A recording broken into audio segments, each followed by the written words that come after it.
Hi there, this is Priya from Tekriti Software, and today in this presentation I'm going to discuss how we can set custom permission on a document library in SharePoint. The technical contribution is given by Shiv Tomar, a senior software engineer at Tekriti. Shiv Tomar is completely dedicated to his work and an expert in SharePoint development and .NET technologies. Thank you, Shiv, for this step.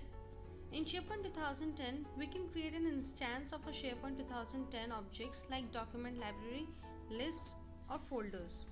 When we do that, SharePoint by default inherits the permission for these newly created objects from the parent object.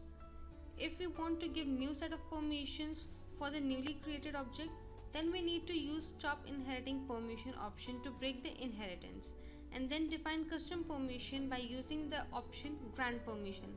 Let's see how to do this.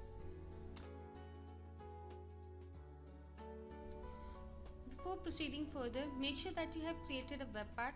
Right now we are logged in as Shiv Tomar. We need to fill the given details for creating a document library. For example, in library name, put document library 1, then give description about the library, set the role type. Here we have set the role type to contributor. You can set it to read or any other option as you desire. In assign, put the name or ID of the user to whom you want to assign this document. After that, click on submit.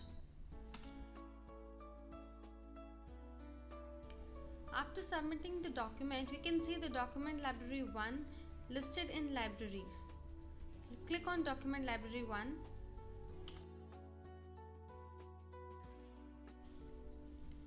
Here you can create any document, file or folder, etc. Now we will check the permissions, that who all have the access of this document and which permission level are set to the user. For that, go to library.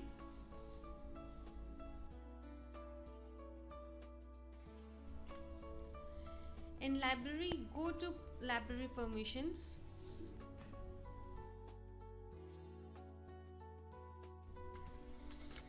We can see that the permission level for Pratik is contribute as we set in initial phase, and as we are logged in as Shiv Tomar, that's why his permission level is set to full control. That means Shiv Tomar has complete access of document library 1. Let's go through some coding part. This complete code contains mainly 3 functions for creating document library. The first function will run after clicking on create button.